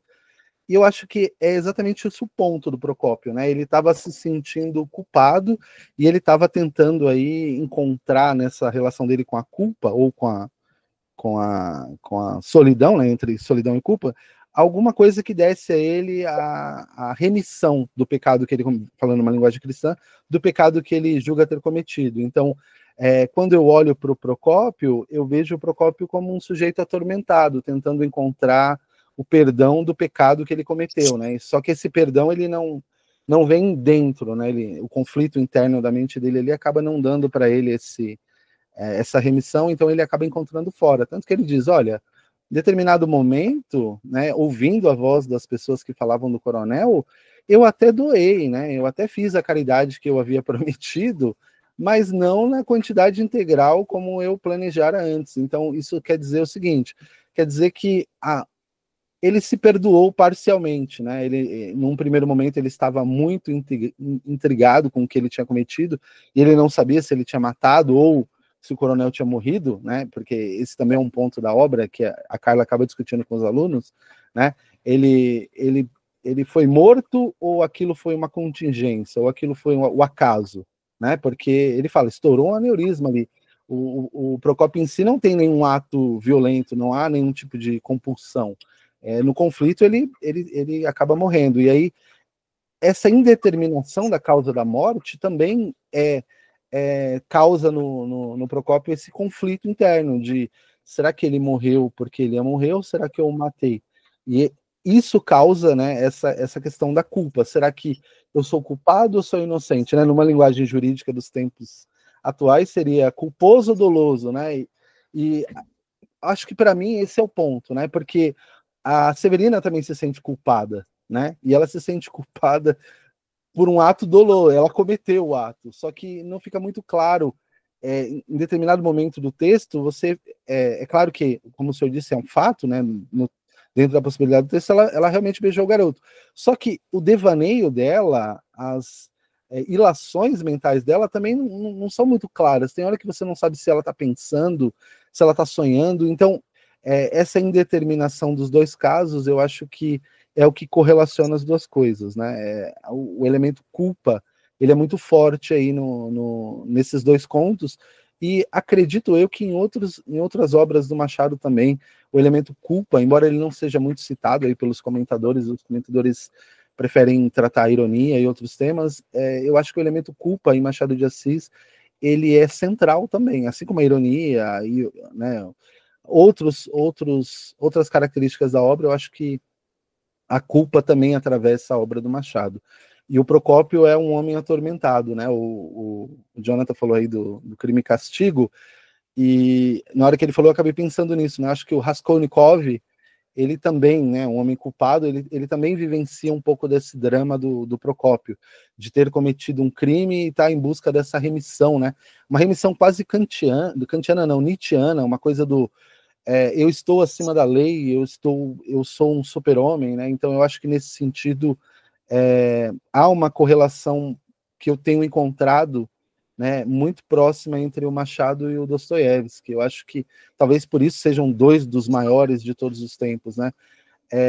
As personagens machadianas, em alguma medida, têm nessa minha leitura machadiana, eu li mais Dostoiévski do que Machado, tem se aproximado. Eu tenho encontrado muita coisa do Dostoiévski no Machado e muita coisa do Machado no Dostoiévski. O Jonathan apontou isso, eu achei isso bem interessante. Bom, é isso, eu fiquei preso na culpa aqui e acabei não indo para lugar nenhum. Mas foi muito interessante, viu, ouvir você falar, Gilvan, muito bom. Ouvir um filósofo falar sobre uma obra literária, né? Depois eu quero comentar algumas coisas que você falou, mas agora é a hora da Carla falar. Bom, deixa eu tentar aqui falar algo que ninguém falou. Difícil, né? Mas, assim, pegando um gancho do Gilvan, o Procópio, ele se vê ali culpado e em conflito com ele mesmo, tentando se redimir, né? E aí ele encontra, né? Tanto que uma das frases que me marca nesse conto é o final, quando ele diz: bem-aventurados os que possuem, porque esses serão consolados. Então, o consolo, ele está no financeiro. E isso mostra que o Procópio, ele não é uma pessoa tão boa assim, né? Quando eu estou trabalhando esse conto com os alunos, a gente termina a leitura, a primeira pergunta que eu faço para eles é: nessa narrativa, quem é bom e quem é mau? É impossível determinar. E esse é um ponto machadiano também, né? E aí, quando você pega esses contos de fadas, por exemplo, que são contos anteriores, ou até contos do romantismo, é muito definido o personagem que é o mocinho e o que é o vilão. E quando entra o Machado, a gente não tem essa clareza de percepção, porque os personagens estão muito próximos do que o ser humano é, de fato. Então, não se há essa percepção de Procópio é bom e o Felisberto foi mal, né? Essa percepção a gente tem no começo, a gente fica com muita dó do Procópio, mas depois os papéis se invertem, porque o Procópio, ele se mostra uma pessoa que também foi corrompida, né, pela situação, e o Felisberto mostra o seu lado bom também, porque, afinal de contas, ele deixou toda a herança para o Procópio, então tinha uma relação de afeto ali, e tinha um pouco de bondade no Felisberto também. Então fica impossível definir essa dualidade de bondade versus maldade, e eu acho que o Machado, ele faz isso em outros contos também, como, por exemplo, A Igreja do Diabo. E com relação ao que eu faço com os alunos, é depois uma reflexão sobre esse ponto, né, da dualidade humana, e um debate, né, para que eles discutam e a gente coloca lá o Procópio como réu e e aí eles debatem sobre que tipo de crime foi esse, foi doloso, foi culposo, e eles ficam malucos, assim, né, porque eles precisam ou acusar ou defender o Procópio, eles vão atrás de argumentos, então eu utilizo isso para trabalhar tanto as características do Machado quanto a parte da argumentação. E aí a gente faz aquele debate onde eles precisam discutir, isso como com jurados e etc. E eles fazem coisas incríveis, assim, eles trazem o Estatuto do Enfermeiro, faz leitura de parte do Estatuto, olha, ele não cumpriu porque o Estatuto do Enfermeiro diz isso, isso e isso, e outro grupo diz, mas ele não era enfermeiro, ele serviu de enfermeiro, né? Porque naquela época você não precisava ter, de fato, um diploma. Então, eles acabam discutindo coisas que você, quanto professor, você nem pensa na hora, e você fala, caramba, é verdade, porque é uma forma deles explorarem o conto. Tipo, eles exploram pra caramba, porque eu falo para eles que vence o debate aquele que conhece melhor a narrativa, né? Porque eles usam os elementos da própria narrativa para argumentar ali na hora. E é um trabalho, assim, muito interessante e que, com o conto enfermeiro, sempre deu muito certo. Acho que é isso. Muito bom, Carla. Olha, o que você relatou também é muito interessante, porque você está colocando em primeiro plano, né? Você faz os alunos pensarem sobre uma questão que é moral, né? Questão da culpa, né? Se ele é responsável ou não é responsável, né? Que leva os alunos a pesquisarem e refletirem sobre o tema. Isso é muito importante, né? Quer dizer, toda a leitura, e você fez a observação, né? Quanto melhor for a leitura, melhor a argumentação, né, dos alunos ali no debate. Agora, o que eu vou falar aqui está relacionado um pouco com o tema da culpa mesmo, né? Mas eu queria lembrar o seguinte: o Procópio, no momento em que o Felisberto morre, né, ele se considera responsável. Eu estou pegando aqui o trecho, né, em que ele diz para si mesmo, né, eu sou um homicida. Quer dizer, o impacto da morte do Felisberto, né, faz com que ele se sinta responsável imediatamente, né? Ele tinha um aneurisma, teve um aneurisma, mas o aneurisma foi produzido por causa da agressão dele ao Felisberto. Bom, se sente culpado e tenta encobrir o crime, né? Ele é que faz todos os procedimentos, né, de colocar o corpo no caixão. Ele chama um escravo que é míope para ajudá-lo a colocar o Felisberto no caixão, né, e fica atento para o olhar dos outros, né, para ver se alguém está percebendo, né? Ele tem um controle total da situação, um controle de alguém que se sente culpado e responsável, né? E, bom, tudo dá certo, né? E ele volta para o Rio de Janeiro.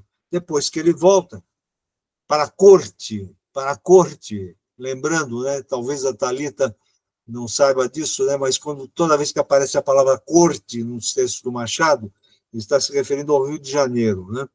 Ele veio de Niterói para a corte, né? Quer dizer, ele veio de Niterói para o Rio de Janeiro. Aí ele volta e fica sabendo, algum tempo depois, que ele é o herdeiro universal, né, dos bens do Felisberto. Fica surpreendido e acha que uma forma de pagar a culpa, de pagar o crime cometido, seria doar todo o dinheiro. Ele diz, inclusive de uma maneira disfarçada, lentamente, né, para que ninguém perceba, né? E seria a forma de pagar o crime cometido. Mas passa-se o tempo, né? e ele começa a atenuar a culpa dele e valorizar mais a posse da herança, né, do dinheiro. E aí ele faz algumas doações para compensar, mas ele fica com a maior parte do dinheiro, né? E deixa eu ver aqui minhas anotações, tem alguma coisa para dizer aqui?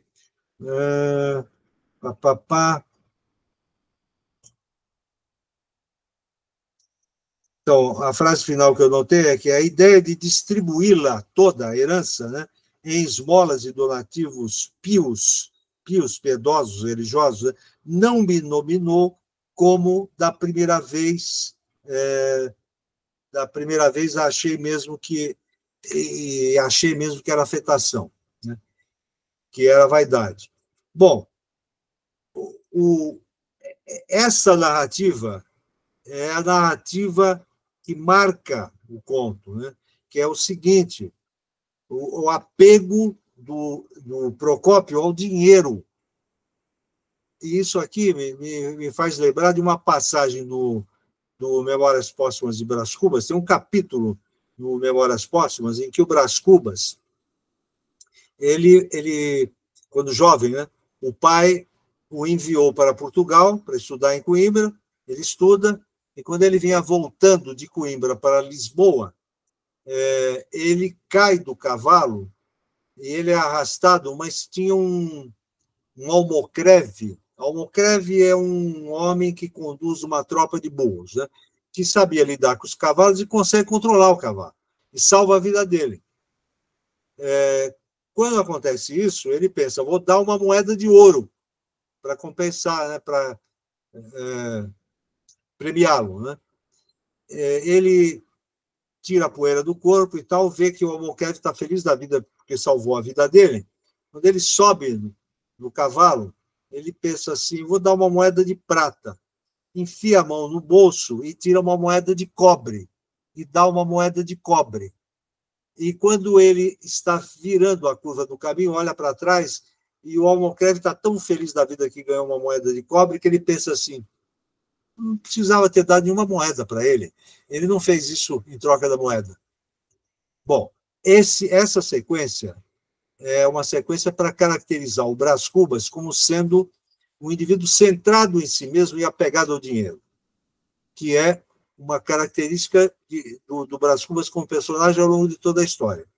E essa é uma outra das observações críticas, né, do Machado, que pode ser interpretada aqui, em primeiro lugar, como sendo uma característica do ser humano, né, como se todos os seres humanos fossem egoístas e apegados aos próprios interesses, né, como também, especialmente no caso do Brás Cubas, né, como uma crítica ao comportamento da elite brasileira. Os ricos pensam assim, né, e agem assim, né, que no caso do Brasil é uma marca muito forte das relações sociais, né? Quer dizer, pobre é sempre ladrão na visão do rico, né? E o rico é um sujeito... aqui no Brasil, o rico não doa dinheiro para as instituições públicas, né? Eu estou lembrando de... olha, aqui novamente é uma confissão de um fato que eu vivi.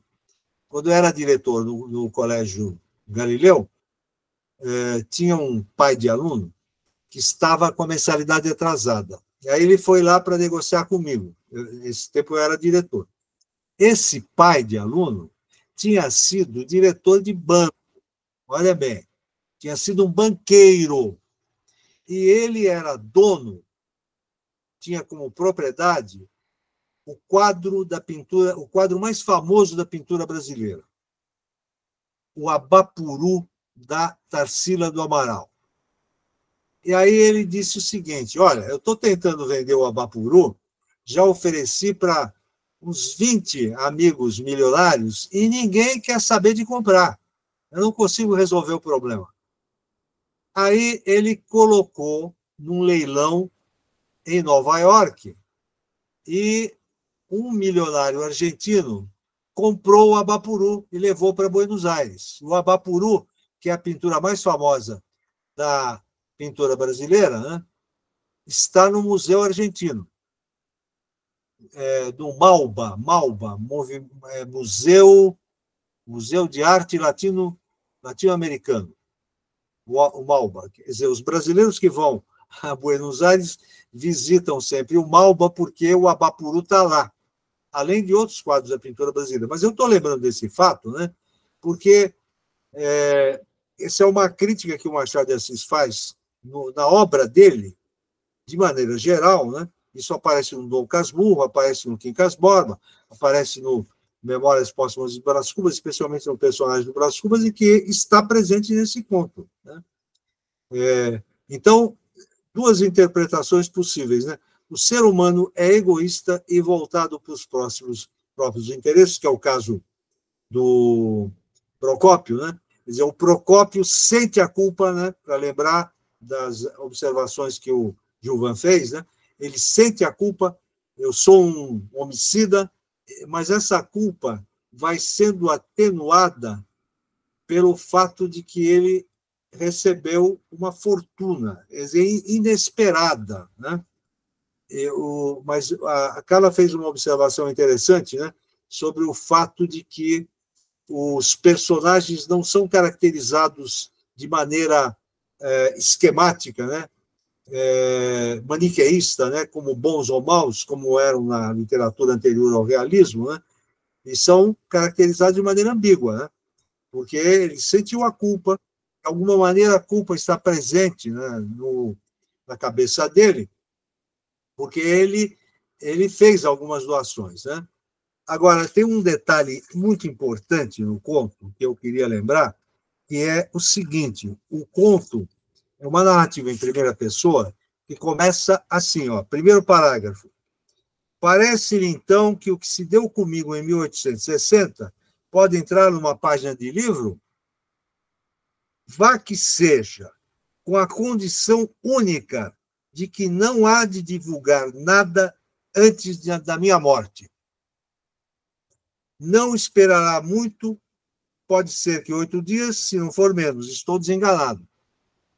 Então, o que justifica essa confissão pública, na verdade, de um pecado, né, do sentimento de culpa dele? É o fato de que ele vai morrer, mas, olha, não divulgue antes que eu morra. Quer dizer, isso aqui está no primeiro parágrafo, a gente esquece disso quando lê um conto, né? Eu só percebi isso na segunda leitura que eu fiz do conto. E o último parágrafo, ele retoma o primeiro, quando ele diz assim: adeus, meu caro senhor. Quer dizer, o texto está dirigido a um interlocutor que vai publicar o depoimento dele, né? Se achar que esses apontamentos valem alguma coisa, pague-me também com um túmulo de mármore, que foi o que ele fez com o Felisberto, né? Ele mandou construir um túmulo de mármore, ao qual dará por epitáfio esta emenda que faço ao divino sermão da montanha. Bem-aventurados os que possuem, porque eles serão consolados. Mas vejam a ironia, porque o texto bíblico é bem-aventurados os que sofrem, porque eles serão consolados. Aqui ele trocou, né, os que sofrem por os que possuem, porque eles serão consolados, né? Que é uma tremenda ironia. Isso aqui já é sarcasmo, né? Não é apenas ironia, é um sarcasmo, né? Porque ele está querendo dizer que o Procópio, quando ele fala isso, ele é um crápula, né? Porque ele está transformando numa consciência de que os que possuem têm o direito de serem consolados, não os que sofrem, como está dito no texto bíblico, né?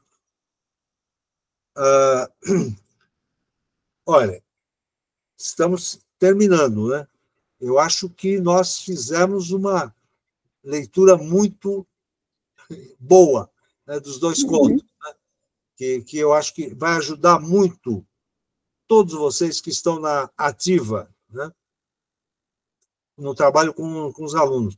Existem muitas coisas que a gente disse aqui que podem levar vocês a imaginarem as situações de sala de aula, né? Mas eu gostaria que você chamasse também muita atenção para o texto, né? Para essas características do ensino do Machado, especialmente a ironia, né? E essa perspectiva do Machado. O Gilvan, o Machado e o Dostoiévski podem ser aproximados, existem teses que aproximam, né, a obra dos dois. Agora, ambos não. Cada um deles tinha uma perspectiva muito diferente do mundo, né? Porque o Machado era um materialista, ateu, convicto, enquanto que o Dostoiévski era um religioso, né? Ele é atormentado pelas dúvidas religiosas, né? E tem um romance especialmente que isso é o grande tema, que é os Irmãos Karamazov, né? E então, Crime e Castigo também, né? Porque é o tema da culpa. E, em primeiro lugar, né, como você citou, né, o tema da onipotência, a possibilidade de fazer justiça com as próprias mãos, que é o que ele faz, né, quando ele mata a velhinha, no começo da história, né? E depois vem a culpa, né? Atormentado, arrependido e vai ser punido, né? Porque ele vai ser preso e enviado para a Sibéria, né? O Raskolnikov, né? Mas esses temas morais, né, que estão muito vinculados com o pensamento religioso, né? Eles são vistos de maneiras diferentes, né? Pelo Dostoiévski e pelo Machado. E então eu acho que é importante, né, destacar. Professor, Diga. O Procópio não tinha uma Sônia, né, para redimi-lo.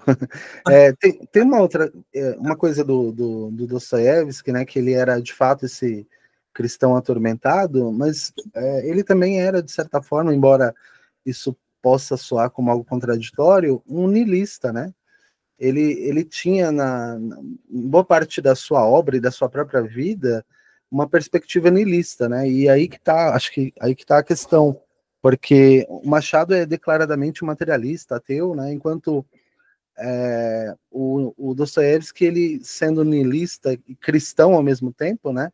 Você tem ali uma ambiguidade interessante de se pensar, porque muitas obras do Dostoiévski a gente percebe esse niilismo bastante patente, assim, o que não aparece na obra do Machado. O Machado, embora ele seja pessimista em alguns momentos, ele não desacredita, me parece, né? Há sempre uma esperança, se não patente, latente nas obras dele, que estão ali implícitas, mas presentes, enquanto no Dostoiévski eu acredito que não é só pessimismo, né? É niilismo mesmo, é uma coisa do nada tem sentido. Então, de fato, né, tem essa proximidade. Eu acho que é interessante a gente, talvez, eu não sei, mais para frente, né, mas eu acho que fosse interessante a gente ler alguma coisa do Dostoiévski para a gente aproveitar esse nosso aprendizado do Machado, talvez até para a gente estabelecer essa relação de maneira mais direta, né? Uhum. Era só isso, professor. Tá bom. Olha, vocês fizeram a sugestão de que a gente debata esse conto do Inácio no próximo encontro. Então, fica estabelecido que esse seria um conto. Eu vou propor que a gente leia um outro conto e faça uma comparação, que é esse conto da Clarice, né? E eu não me lembro agora como é que se chama. Eu vou dar uma olhadinha aqui rápida, deixa eu ver, né, se eu consigo pegar o livro.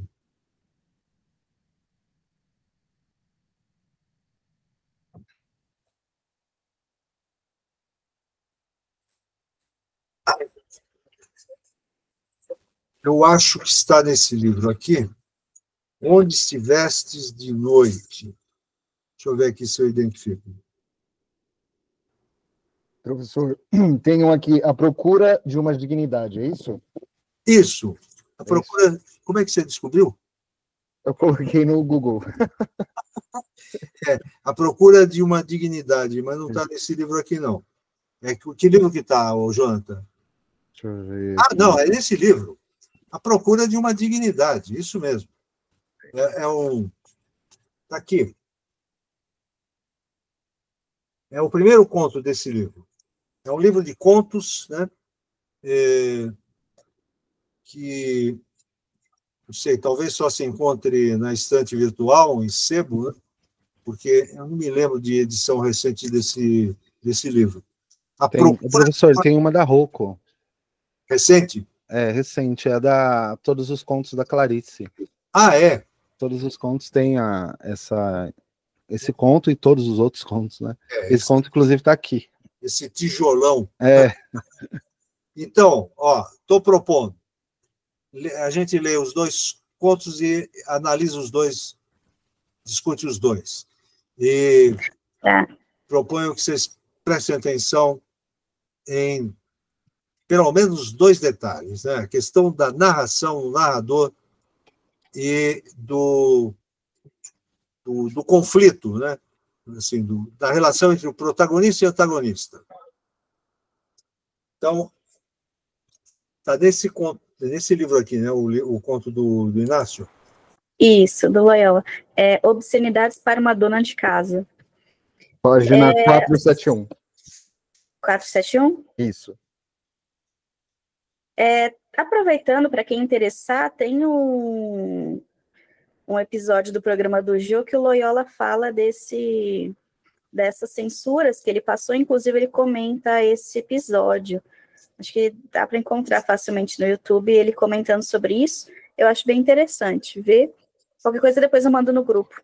Para quem quiser, principalmente com jovens, né, com os alunos aí, o Matheus Nastergalli, eu acho que é isso, que fez o Auto da Comparecida, sim, ele fez o Procópio, fez o filme do enfermeiro. Sim, tem a curta, é muito boa. Muito bom também, quem quiser exibir para os alunos, né, não dispensando a leitura, é claro, e tem o curta-metragem também do Uns Braços, só que é uma adaptação, não é nada fiel ao livro, mas, enfim, ao conto, aliás. E esse do enfermeiro está no YouTube? Está no YouTube, os dois. Os sim, dois estão no sim. YouTube. Com esse título, o enfermeiro? Sim. O enfermeiro. Acho que é uma curta mesmo, tem uns 40 minutos. Isso mesmo. E é muito bem construído. Muito bom. Muito bem. Então, Carla, eu estou com uma folhinha aqui. Deixa eu dar uma olhadinha aqui. Melhor a gente definir a data, né? Pedir para todo mundo aqui. Olha, 31 de janeiro é uma sexta-feira. Sexta-feira é um dia bom ou um dia ruim? Acho que é um dia bom. Para mim também. Então, 31 de janeiro, a possibilidade. Porque na prefeitura a gente só volta em fevereiro, né, Pavarim? No estado eu já vou ter voltado, mas aí à noite eu estou disponível. Então, 31 de janeiro, 18 horas, em princípio. Tudo bem? Ok. E então, vamos para as férias. Comemorar o Natal e o Ano Novo. Valeu, gente. Adorei. Feliz Natal, feliz Ano Novo para todo mundo. Aproveitem as férias. Obrigado. Feliz Natal, feliz Ano Novo, boas férias. Tchau. Prazer em conhecer. E obrigada, professor, por mais esse encontro. Então, vai ser um prazer eu me reunir com vocês o ano inteiro, se o pessoal se dispuser. Uma vez por mês, tá? Sempre assim, no final do mês. E a gente vai definindo, assim, em cada encontro, né? O que vai ler. Tudo bem? Tchau. Então, tchau, gente. Valeu. Tchau, Carla. Tchau, Rodrigo. Tchau, Giovana. Tchau, Thalita.